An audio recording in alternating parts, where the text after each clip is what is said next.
What's up, everybody? Welcome to the 4040 Vision podcast. I am your host, Khaled Abdallah, and I'm joined today by a very special guest, basketball superstar Sumayah Sugapong. How you doing today? I'm doing good. How are you? I'm doing great, and I know you're doing great too. Congratulations on the move to the University of Arizona. You can see here I got my U of A hat. I'm a big fan, so I'm excited to talk to you about that and your basketball career and everything else. But before we jump into like the history and your journey in basketball, I want to talk about your move from San Diego to Arizona. What was that process like, and what ultimately made you choose Arizona? Yeah, it was definitely a process. It was a good experience. I decided to enter the transfer portal after we got knocked out of the NCAA tournament. Sat down with my coaches. I let them know I entered the portal. It was just phone calls and texts from, different coaches from different schools. I took a couple of visits. My goal going into the portal was to hopefully end up at a Power Four school. Just bigger conference, bigger stage, tough competition. And I mean, that's what Arizona had to offer for me. I went on a visit there this past Thursday. I got to know the coaches and see campus, and it felt really good over there. And yeah, I committed there, and I feel really good about it. I'm excited. So yeah, That's awesome. What was that, your first time in Tucson? Have you ever been before? I went over there to play against them my freshman year. Um, but yeah, it was my first time seeing campus and all the facilities and all that, so it was pretty cool. I mean, like I said, I got my U of A hat on. My dad went to U of A. My brother went to U of A. I unfortunately did not, but I was born in Tucson, so we've got deep, deep Oh roots. shoot. Yeah, when I saw your video, I heard the news. I was super excited. I already followed the team anyway, and now I have special reason to follow the team and follow your progress and all that. I know there's been a lot of change on that roster. There's been a coaching change, a lot of roster upheaval. How does it feel like going into a situation where you guys are kind of starting from the ground floor? Yeah. Um, it is definitely unique, complete new coaching staff, like one returner, um, all the girls that signed are new transfers and all that. But I'm excited about it. I think it's a good it's a good start, a new fresh start. Um, Everyone's sort of starting at a level playing field. Just go out there and prove yourself and work and earn for your spot. So I think it'll be good. I'm excited. So when does that process start? Like when do you move down there? When do you start practice and training camp and all that to get ready for the season? Yeah, so I'm pretty sure she said June 18th is when um, we all would get out there, but I might be playing for the Philippines national team. So I would go out to the Philippines like second week of June, do training camp over there, and then meet up with them later in the summer. So I still have to figure that stuff out, but yeah. Is there a tournament that you're going to be playing in with the Philippines national team, or just training Yeah, camp? I'm pretty sure it would be in August. What's the So tournament? it's like a FIBA Cup. I'm not too sure, but it's something cup. Yeah. Okay, well, that's exciting. When did that start? When did they reach out to you and try to get you involved with the Philippines national team? It was so the first time I played with them was I was 16, so the summer going into my senior year. That was the first time I played. Went out there for like 2 weeks, did training camp in the Philippines, and then we played FIBA Cup in India, which was definitely a cool experience, a lot of fun. We ended up placing like third, but I'm excited to hopefully get an opportunity to play over there again this summer. So yeah, Yeah, maybe eventually in the LA Olympics or something like that, a few years down the maybe. line. Yeah. Yeah, cool. So I want to talk about your basketball journey and how you got to this point. You've reached a pretty high level in college basketball, and I want to know about what it took to get there. So when did you start playing basketball, and when did you start to take it seriously? I started playing basketball. I think I was six or seven, um, just at the local YMCA.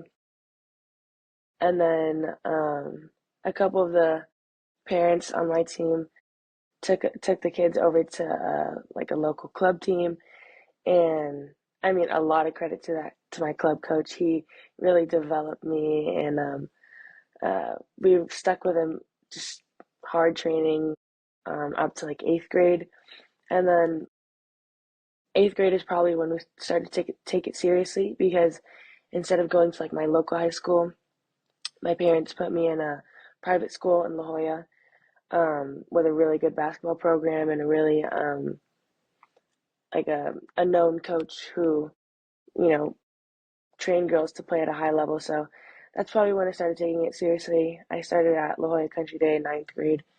Um, we got to the national championship, but it got canceled because of COVID.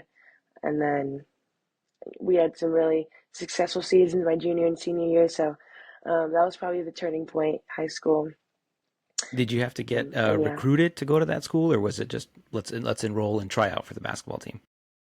yeah, I had played for the coach going in the summer going into my freshman year, so she had seen me.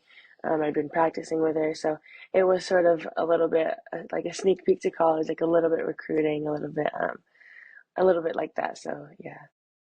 And I saw that you won a national championship your senior year in high school. Is that right?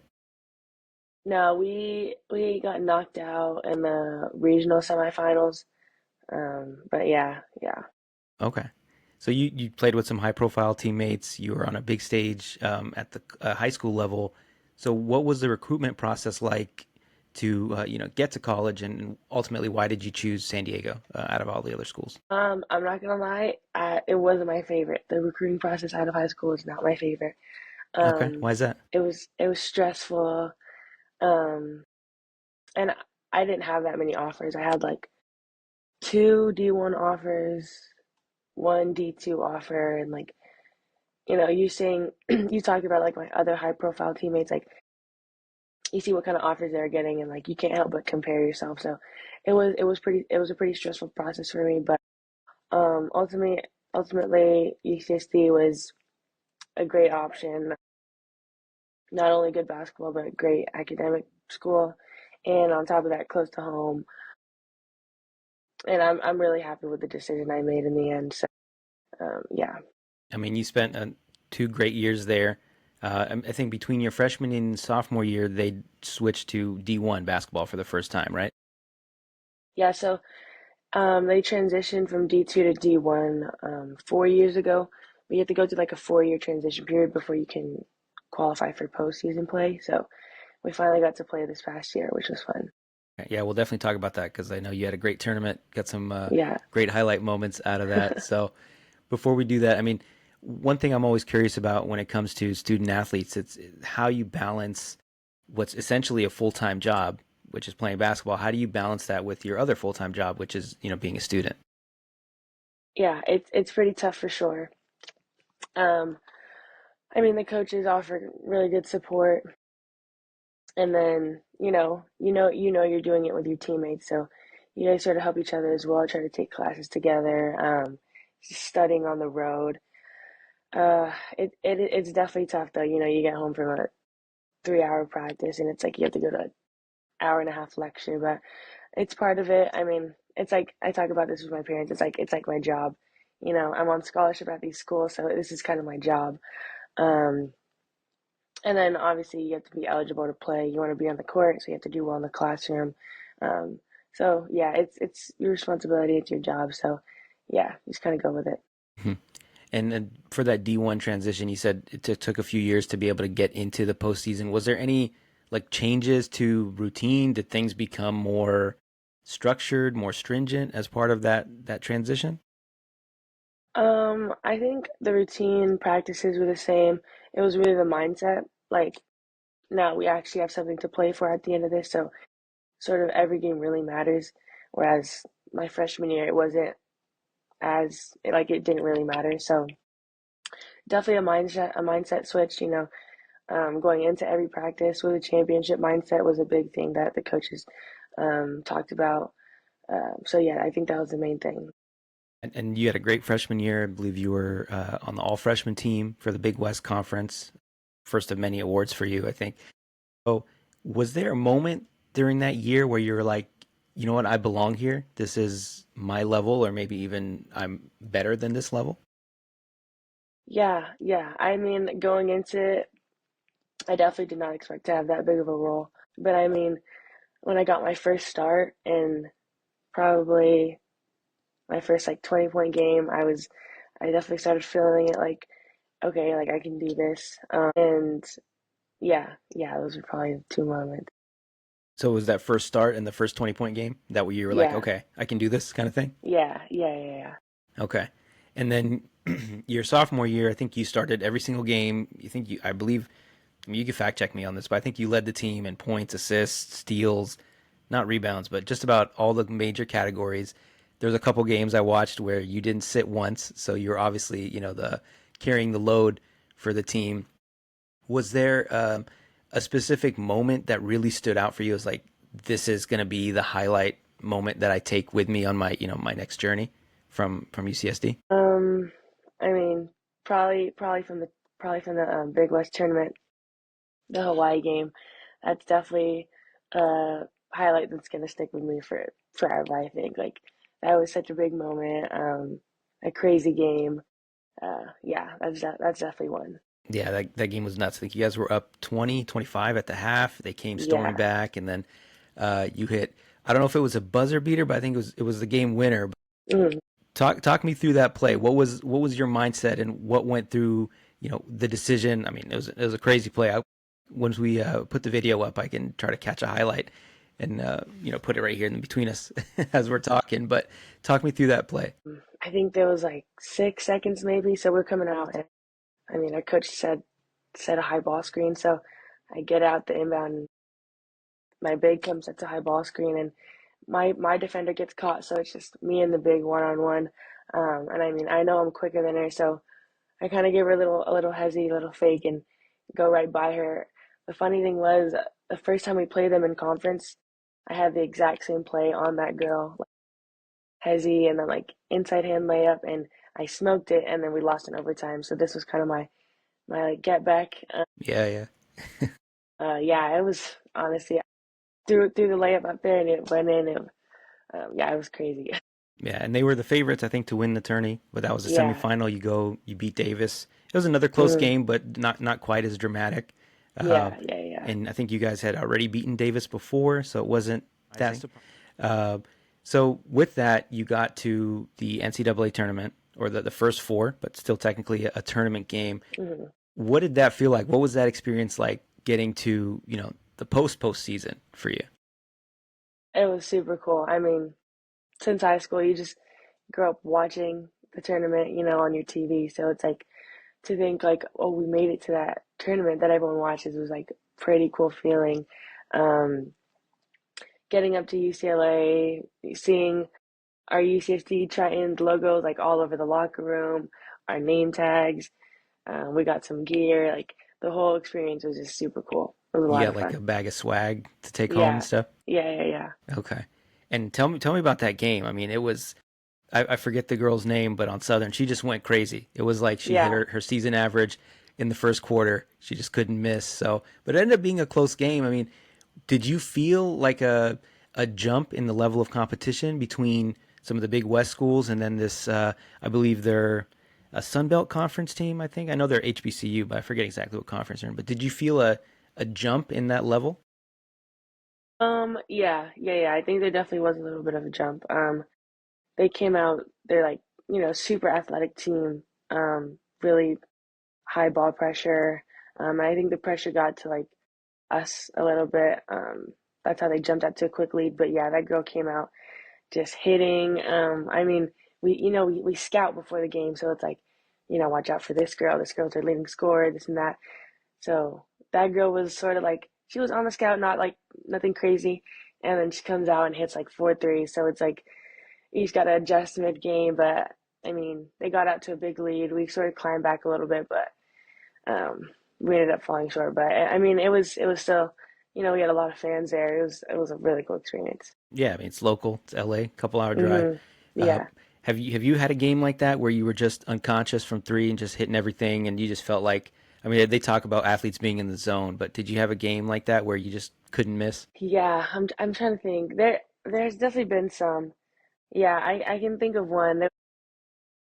It was against Cal Poly. They had this girl in Cal Poly who was just lights out shooter, like just lights out. So she goes down, hits a three. I come back down. I wasn't scoring from three, but I was hitting some tough mid range. So we were just kind of going back and forth. Like both of us were just hitting everything. So that was a fun moment I can remember. So yeah, I mean that's an incredible first experience. Hopefully, the first of a few as you move to Arizona and you get to a little bit of a bigger stage. What was kind of what helped you make the decision to say, you know what, my journey here at San Diego's over. I'm ready for the next challenge. Yeah, it was definitely a hard one. Um, uh, yeah, just because I'm close to home. We just had a lot of success this past year. I mean, the coaches, my teammates had put a lot of trust in me. Um, the coaches really just sort of put me out there and let me do my thing, which is what a lot of players hope to be in a position like that. So it was definitely a tough decision to leave, but I did believe I was ready to play at a higher level. And I told this to my coaches. I thought I would regret if I didn't enter the portal just to see what was out there, see what opportunities I could have. Um, the coaches let me enter the portal with the option to stay. Okay, that was my next question. Yeah, is like, is Yeah, is there an obligation to leave at that point, or is it can I come back? yeah. So that's sort of a coach talk you have with your coaches, but my coach just let me have the option to stay. So I said, yeah, like I just want to explore my options. I really didn't know what I would get going into the portal. So just seeing what was out there, and then if I didn't like anything, I could go back. But thankfully, I found something that I think will be good for me. And yeah, Yeah, I mean it's a great place, great program. Um, yeah, again, I'm very excited for you just for the fact that I'm already a fan. So again, it just gives me another thank you. reason Yeah, to follow the team. So I want to talk to you about your game and your style of play. I mean, obviously you're a hoop head. Growing up, is there someone or someone's that you thought, I want to play like this person, and you started to sort of model your game after them? I think I watch a lot of Kyrie. Kyrie's probably my favorite. I mean, aside from Curry, Curry's ridiculous, but I mean, I would say my play style is a little bit more like Kyrie. Just like his handle and the way he gets to the basket and finishes. I think he's one of my favorite players to watch for sure. Yeah, I was gonna say a little bit of that. You got some of that crafty finishing, the handle. I was gonna say a little bit of Steve Nash. You do a lot of that the dribble under the basket where you're not really looking to distribute just yet, but you're just kind of scoping things out. I was like, all right, I see a little bit of that. Yeah. You do got some Curry range. Do you shoot from NBA range on purpose, or are you just trying to flex a little bit? I mean, it just sort of happens, I feel like I'm open, so I just shoot it. Okay, you got the green light, Yeah. right? Your coaches, was that ever an issue? Were they ever like, you know what, it's okay to shoot, but maybe not in that situation, or maybe not from that deep? Yeah, I mean, in the moment, they kind of just let it go, but then after the game, we go back and watch some film and be like, okay, maybe this wasn't the greatest shot. But they did give me a lot of freedom, green light over there. So So do you feel like at Arizona, I mean, it's a bigger program, maybe a lot more eyes on you. I mean, I know they get a ton of fans. I forget the name of the stadium, but obviously bigger than San Diego's. It's hmm been there a couple times for some games. It's amazing atmosphere, the Zona Zoo and the student section and all that. So do you feel like you're going to have to adapt your game a little bit to not being maybe the primary kind of scorer and all that? How do you think that's going to affect your game? yeah, I think I'll definitely have to adjust a little bit. I'm probably not going to be playing 40 minutes over there and taking 20 shots, but definitely something I'll have to adjust to. Just seeing how I work with the other players and um, I mean, hopefully I get to build that trust and with my coaches over there as well. So yeah, we'll see it. We'll see how it goes. Yeah, I'm sure it'll be fine. It'll just be a little bit of a different challenge, just another challenge for you along the way. I mean, you mentioned Kyrie is someone that you model your game after. Maybe it's a coincidence that he's Muslim as well. So I know I believe you were fasting during the Big West tournament. I think the first four was during Ramadan too, as well. So, Hmm. what was that like? How did you balance that with playing the game? Yeah, it was definitely a challenge, but a fun one. Um, it started probably our last two conference games. So I was out in Long Beach fasting as well. Um, but yeah, it was definitely it was a fun challenge for me. We got out to Vegas, and my coaches were super cool with me. You know, they would order me like a Denny's before at like 4:30 in the morning before a game. So it was definitely a challenge not drinking water during the game, but um, it's good mental practice, mental strength, and it's really amazing like what's possible, what you can do when you like trust in Allah, and really just the whole process was. I feel like I played better during Ramadan, but yeah, it is crazy to think about how regular game I'm dying, drinking water every single time out, and then I can go out there and do all that without water, without eating. So it is really just the trust in Allah and the strength He gave me to go out there and play. Yeah, I mean, it's a very real thing, right? I mean, Hakeem Olajuwon, I remember growing up, we'd always talk about, oh, he's fasting, during the playoffs, and he's putting up triple doubles and winning titles. And then Yeah. a couple years ago, Kyrie on the Nets, it was Ramadan Kyrie, and he was, going crazy in the playoffs. Yeah. Only when he was fasting, though. When the games were at night, he wasn't playing so well. So I think you had a little bit of that same inspiration. So this has been great. I do want to talk to you about, have you given any thought to life after college, and have you put any feelers out or gotten any word on what some of your pro prospects might be like, if that's something you even want to pursue? Yeah. After college, I definitely want to try to go play pro, whether it's WNBA or overseas. I just want to keep playing basketball for as long as I can. I mean, it's been the main thing in my life for so long, and it's been a lot of fun. It's brought me so many places, so I want to keep it that way. That was another thing going into choosing the school. I mean, Arizona has produced a lot of WNBA picks and, produced pro players. So they have the resources and the connects to set you up for after college, which is really important. Um, but yeah, we'll see when we get there. But as of right now, that is my goal.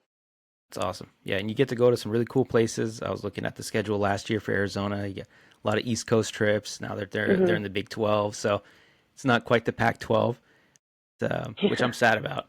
I don't know about you, but I was sad that the Pac-12 broke up. I've always yeah, been a yeah, yeah. Pac-12 guy. But yeah, thank you, Sumaya. I appreciate your time. This was a lot of fun. Good luck. I'm going to be following you next season. Hopefully, come out to a game or two. I do come to Arizona every once in a while. That's Tucson specifically, with the Yeah. family. So hopefully, we'll make it happen. We'll come through to a game, whether it's out in Cali or in Arizona. Uh, any shout outs before we wrap up? I guess shout out to my family, my parents. Shout out to my uncle Isa and Auntie Susan and Yusuf and Noor and Layla and all them over there. But yeah, that's Yeah, it. shout out to them for this connection and making this happen. So I appreciate you. Yeah. Good luck with everything, and take care. Thank you.